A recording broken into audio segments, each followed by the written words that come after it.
The Extinction Unit, Island of Domination, by David J. Robotham. Part 4, Epilogue. The Presidential Palace. Never burn your bridges. So let me get this straight, said Arthur. You and your husband used to play bridge with the current head of the United Nations Security Council and her husband. Yes, replied Edith, and she is very happy to leave the job of choosing an interim government for the island of Artemis. To us? Quizzed Arthur, seeming unconvinced. Correct, answered Edith, matter-of-factly. Okay, said Arthur, that all seems plausible. Where do we start? Well, the lovely Mr. Voxip has made a list of candidates and has them all waiting on the telephone. We get each one on the line and let you ask them a question. Oh, I get it. If they can understand me, then they are good enough to be in charge for a while. Exactly, said Edith. Oh, what question should I ask them? Well, you need to hurry up and decide, because Mr. Voxip is putting through the first candidate, said Edith. A Minister Kavon. Mrs. Stone, I have Minister Kavon on the line for you, said Mr. Voxip. Thank you so much, Mr. Voxip. Put him through. The speakerphone crackled and a voice spoke. Hello, said Minister Kavon. Hello. Please answer this simple question, said Edith. Arthur, that is your cue. Oh, yes, I've got one, stammered Arthur. What is your favorite color? I'm sorry, said Kavon. There must be something wrong with the line. I only heard squeaks. Thank you, Minister, said Edith. Next, please, Mr. Voxip. After half an hour of calls to various presidential candidates, no one had answered the question. Hello, Mr. Voxip, said Edith. Could you please put on the next candidate? I'm terribly sorry, Mrs. Stone, but we are out of candidates, said Mr. Voxip. Oh, dear, said Edith. Well, thank you for your help. By the way, continued Voxip, if you are interested, my favorite color is fuchsia. Is it now? Said Edith, shooting a smile at the location of Arthur's uproarious laughter. I'm so glad. It is a beautiful color, after all. Would you mind stepping into the office for a moment? I'd like to discuss something with you.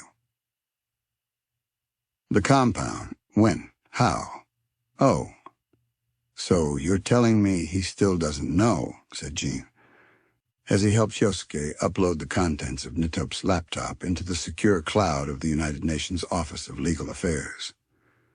The poor little soul has no idea, said Princess Kirana. But how can he not know, said Percy from a low branch where he sat with Novita and the chicks. 'Cause he's a drongo, mate, said Ting. That's not very nice, is it? Said Barney, shooting him a glance of disappointment. No, said Tane, hanging his head. Sorry, dear. Dear, said Harriet, is it possible that the wonderful Barney has tamed our Tane? She will be a wonderful influence on him, said Princess Kirana as she turned to see Tane holding up a wing behind Barney's head and wiggling it.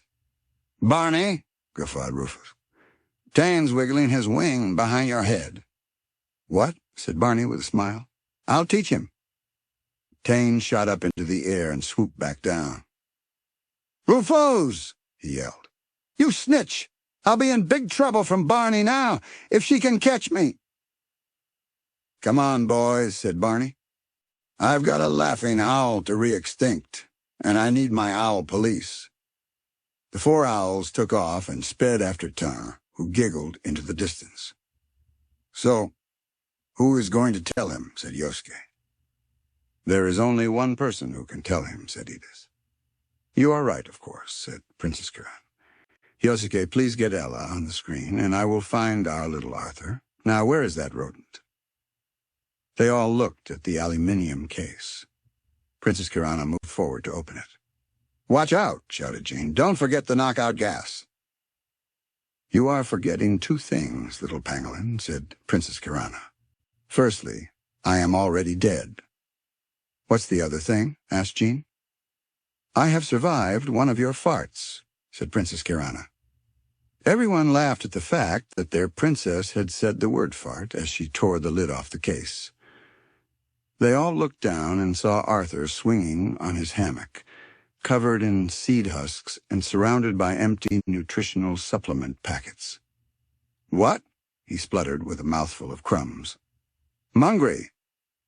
"Mungry?" repeated Princess Kirana. Arthur put up his hand in a please wait while I finish eating kind of a way, and then swallowed. "I was hungry," he said, spitting a bit of nut onto one of his screens. Princess Kirana held out her giant hand and gestured he should climb on. "Come with me," she said. She took him and placed him before the screen of the mobile command center.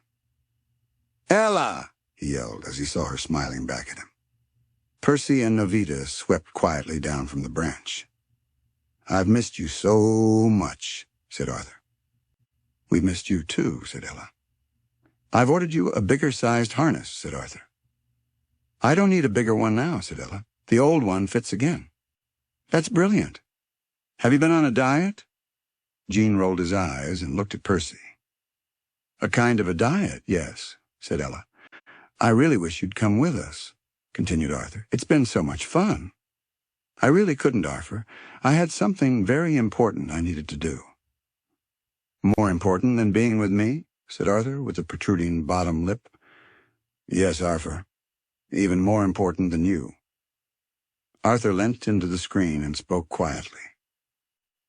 "I think you should know that there are 3 little rats behind you eavesdropping," he whispered. "Who are they? Have the colony moved in?" "Not the full colony, Arthur," said Ella, now beginning to toy with the oblivious father of 3. "This is a smaller colony whose father isn't here. To be honest, he's a bit of an idiot." "Well, that's not good, is it? You tell them that they are very welcome to stay, and stupidity isn't always hereditary." "I'll tell them," said Ella. "He's not the sharpest tooth in the mouth, but he is very good-looking. He has an innocent charm." Not too good-looking, I hope." "Very handsome, in fact," teased Ella. "I'll show you a picture, if you like." She touched the screen with her nose, and the view switched, so Arthur was the main screen. "Oh, Ella," tutted Arthur as he looked up at Yosuke and shook his head. "I think you've done something wrong. You've just swapped screens." "She was never very good at tech," he continued with a whisper. "No, I haven't, Arthur," she said. "That is exactly what I meant to do." "But you were going to show me a picture of their father." Princess Kirana sighed and waited. Harriet bowed her long neck and giggled.